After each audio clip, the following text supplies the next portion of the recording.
Halo semua, perkenalkan nama saya Gusti Agung Ayu Alesya dengan NIM 20095111128. Nah, pada kesempatan kali ini saya akan mempersembahkan sebuah video pembelajaran tentang manajemen kelahiran anak babi yang baru lahir. Sebelum itu, yuk kita jalan-jalan dulu ke salah satu peternakan di Desa Marga, Kabupaten Tabanan, Provinsi Bali. Nah, peternakan ini telah memproduksi puluhan, bahkan ratusan anak babi loh teman-teman. Hebat ya? Dari cuplikan video tadi, kira-kira hal penting apa ya yang perlu dilakukan sebelum memasuki kandang? Ada yang tahu? Yap, benar, sterilisasi. Sterilisasi ini berguna untuk mencegah terkontaminasinya babi dari keadaan luar. Kan kita nggak tahu tuh apakah peternak atau pengunjung membawa bakteri atau tidak. Oleh sebab itu, sterilisasi perlu loh dilakukan untuk mencegah hal tersebut terjadi. Adapun prosedur-prosedur yang bisa dilakukan yakni pertama, membersihkan kaki beserta alas kaki dengan disinfektan. Yang kedua, menyemprotkan seluruh badan dengan disinfektan. Yang ketiga, memakai peralatan tambahan seperti masker dan juga sepatu boots. Nah, sebelum itu, saya akan jelaskan bagaimana sih tata laksana induk sebelum dan sesudah kelahiran dan apa saja itu. Yang pertama, periksa kembali calon ibu dari anak babi tersebut. Apakah sudah mengeluarkan susu dari putingnya atau belum? Jika sudah, kemungkinan anak babi akan segera lahir dalam waktu dekat, sehingga persiapan pun harus segera dilakukan. Yang kedua, bagian vagina dari sang ibu biasanya akan membengkak dan cenderung memerah dari keadaan normal. Nah, cara ini juga dapat dikatakan paling mencolok atau sangat terlihat. Yang ketiga, sama seperti ternak lainnya, keadaan babi menjelang kelahiran akan terlihat berbeda. Misalnya dari peragaan yang merasa gelisah atau tidak bisa diam dan sebagainya. Nah, keadaan tersebut biasanya diikuti dengan posisi seperti si induk berbaring, membentangkan tubuh, dan menendang ke belakang dengan kaki ke atas atau dapat berguling-guling ke sisi lain. Dalam keadaan terisolasi sekalipun atau dalam kandang yang sempit, induk dapat melahirkan sebagian anaknya dalam keadaan terbaring dengan perut di bagian bawah, bahkan dapat juga melahirkan dengan posisi kaki ke atas satu. Yang keempat, perlu diperhatikan waktu dari kelahiran. Nah, hal ini merupakan salah satu hal yang penting. Normalnya, anak babi akan dilahirkan dengan jarak waktu kurang dari 1 menit hingga 20 menit, sehingga perlu diperhatikan suasana yang ribut dan gaduh selama kelahiran dapat memperpanjang waktu dan reaksi beranak. Yang kelima, setelah melahirkan, beberapa induk yang baru beranak pertama kali cenderung memakan anaknya atau kanibalisme. Oleh karena itu, ketika lahir, anak babi harus segera dijauhkan dari induk dan dikembalikan jika keadaan babi sudah kembali stabil. Biasanya hal ini diakibatkan oleh suara bising yang ditimbulkan oleh si anak babi ketika lahir. Namun, jika keadaan si induk terus-menerus tidak stabil dan bersifat agresif, perlu disuntik dengan obat penenang dengan dosis yang tentunya sesuai dengan kebutuhan. Yang keenam, pastikan kandang harus dijaga tetap bersih setelah beranak. Hindari kandang yang penuh kotoran dan bau agar mikroorganisme tidak hidup dan tumbuh di sekitar kandang. Bagaimana teman-teman? Apa sudah mengerti mengenai sebagian materi yang telah dijelaskan tadi? Tentu sudah dong ya. Selanjutnya, akan saya jelaskan mengenai tata laksana anak babi yang baru lahir. Namun, sebelum itu di sini saya akan menampilkan sebuah video praktik langsung dari peternak mengenai tata laksana apa saja yang harus dilakukan. Yuk, langsung saja kita simak videonya bareng-bareng. Ini kan kalau bisa ini kan ujungnya ini kan dipotong biar ada jaraknya. Orang kecil gini semua masuk kan tidak mungkin. Ya, biar tahu berhentinya. Di umur 2 hari, yang tadi itu kan umur baru lahir. Penanganannya pastinya alat-alatnya ini seperti gunting, mau pemotong gigi, ini potong alat telinga, potong gigi, potong ekor, ini dah guntingnya sama. Kalau ini dipakai kan sulit dia untuk potong gigi, potong ekor bisa. Potong ekor bisa? Ya, gunting biasa kan bisa. Ya. Kalau gigi enggak bisa ya, sulit ya. Tidak keras. Di samping keras ininya lancip juga. Oh ya, bahaya. Ya, yang ini khusus untuk potong telinga aja. Kan udah tadi itu setelah lahir penanganannya cuma ikat pusar aja, terus dibersihkan, terutama baru lahir tuh ini moncong ini diinjak ini sama anduk. Sama ini udah penghangat dia ada kedinginan dia. Di samping itu ini fungsinya biar ini kan barengan lahir, ini banyak, ini sedikit. Kalau mau pindahan ini aja satu. Artinya aroma dicium sama induknya kan sama. Oh iya. Nah, di gini anaknya. Tidak pilih kasih. Habis itu pertama udah, kalau kedua 2 hari dari lahir baru injeksi dia. Injeksinya pakai obat ini. Terus penambah darahnya ini.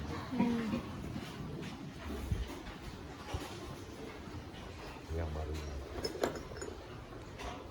Ini kan udah ini darah. Oh. Ini kandungannya kan ada ini. Ini kan mereknya banyak, ada Perde, ada Perosol, ada Iron Jack, ada gitu. Fungsinya sih sama untuk penambah darah dan zat besi. 2 mili dia. Kalau usahakan di sini kan ada udara dia kandungnya. Iya. Itu kan kita nih. Ini kan masih anggap lah ya yang tadi yang kecil ya. Ininya kan di sini Iya. kan otot ya. Makanya ini tarik ini sedikit. Kan agak kaku dia kulitnya. Nah, nanti ini keluar terlalu banyak. Kalau gini kan lemas ya. Makanya ini ditarik nih. Megangnya harus telinga gini. Duduk gimana enaknya gitu. Oh, yang penting telinganya yang dipegang. Ya. Kalau bapak kan udah sering gini, Ya. udah kerjaan. Iya. Makanya ini ditarik. Jadi yang ototnya lebih jangan terlalu ke bawah. Ini kan tulang. Di sini juga kebanyakan tulang ini tulang lehernya di tengah-tengah ini deh. Kalau ke sini tulang lengannya kena tengah-tengah ini deh. Apa? Habis itu ini tekan bunyi atau apanya ini kita tekan dulu. Kan tak keluar ya. Iya. Berarti tak pecah ya di dalam itu. Tekan bisa gini, kalau besaran tak bisa dia. Tak sini kan dikit nih itu. Habis itu kan kita potong gigi dulu. Pegangnya gini.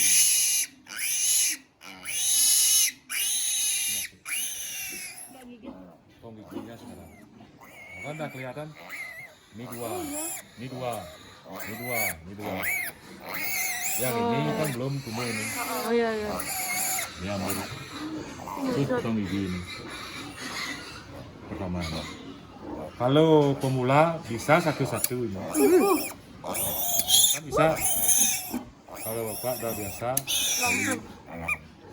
Udah posisinya. Jangan tangan diolah. Oh, kepala ini. Nah, ini kan udah kelihatan. Nah, ini lagi posisinya kan tetap gini. Iya. Jangan gini nanti gini tangannya kan gitu. Oh iya iya. Ini tetap gini. Udah. Pengekor sekarang. Jadi kalau di sini kan 3. Ini di atas. 3.000 kan itu. Ini 3 kan enggak ada lagi. Satu aja dia. Seandainya 3.001 kan muternya arah jarum jam. Yang terakhir kan 1. Iya. Di sini lagi 1. Nggak ada. Sampai sini selesai dah. Mana? Sudah cukup jelas bukan? Dari video praktik tadi, kita bisa simpulkan secara garis besar bahwa tata laksana anak babi yang baru lahir juga melalui beberapa prosedur guna menghindari terjadinya kematian dan penyakit kepada anak babi tersebut. Adapun prosedur yang dilakukan yakni pertama memotong tali pusar, yang kedua memotong gigi, ketiga memotong ekor, keempat mendapatkan kolostrum, kelima penyuntikan zat besi, keenam penyuntikan anak babi dan makanan buatan, ketujuh pembuatan tanda dan nomor, dan yang terakhir kastrasi atau kebiri. Pasti pada bingung kan, bagaimana ya cara melakukan ke-8 prosedur tersebut? Nah, di sini akan saya jelaskan satu-satu cara melakukan ke-8 prosedur tersebut. Apa saja itu? Yang pertama, memotong tali pusar. Tali pusar harus dipotong dengan cara sederhana seperti berikut. Pertama, mengikat tali pusar kira-kira 2 cm dari pangkal dengan seutas benang steril untuk meyakinkan tidak ada pendarahan melalui arteri tali pusar. Lalu, potong tali pusar dengan gunting atau pisau tepat di bawah ikatan tadi. Terakhir, oleskan iodium tinctur keras pada tempat tali pusar digunting agar tidak infeksi. Yang kedua, memotong gigi. Pasti pada bertanya-tanya kan, kenapa gigi anak babi harus dipotong? Kenapa tidak dibiarkan tumbuh saja? Nah, ada 2 alasan mengapa gigi anak babi harus dipotong, yakni yang pertama, gigi anak babi dapat melukai ambing induk sehingga induk menolak menyusui anaknya karena kesakitan. Yang kedua, gigi dapat melukai muka ketika berebut puting susu, sehingga takutnya justru menimbulkan luka dan infeksi. Adapun langkah-langkah yang dilakukan dalam pemotongan gigi yakni pertama, pegang kuat anak babi dengan 1 tangan, 3 jari menahan rahang dan ibu jari menekan dari belakang leher dengan arah berlawanan. Kedua, masukkan jari telunjuk pada satu sisi dari mulut persis di belakang gigi jarum yang mendekati ujung lidah. Yang ketiga, potong gigi di atas gusi. Perlu diperhatikan, hindari pemotongan sampai dasarnya. Lakukan setengah dari permukaan gigi saja. Lalu, jangan membuat sudut tajam dari pemotongan. Yang ketiga, memotong ekor. Panjang ekor yang dipotong dapat dari ujung hingga pangkal ekor, tetapi biasanya cukup untuk memotong 2/3 hingga 3/4 dari ekor. Pendarahan yang semakin sedikit terjadi apabila beberapa alat yang digunakan tumpul. Pada umumnya, perhatian khusus harus diberikan terhadap kesehatan dan kebersihan selama melakukan pemotongan ekor di usaha peternakan. Yang keempat, mendapatkan kolostrum. Nah, setelah gigi sudah dipotong, letakkan kembali anak babi bersama induknya agar anak babi memperoleh air susu pertama atau kolostrum. Secara bertahap terjadi perubahan kolostrum menjadi air susu pada 2 ke 3 hari periode transisi. Apabila ada anak babi yang lemah, harus diberikan kesempatan yang baik untuk menyusu dengan mengarahkan anak-anak babi ke ambing induk. Yang kelima, menyuntikkan zat besi. Anak babi yang dipelihara selamanya dalam kandang dapat mengalami kekurangan zat besi kecuali diberi tambahan sebelum cadangan atau simpanan zat besi habis dipergunakan.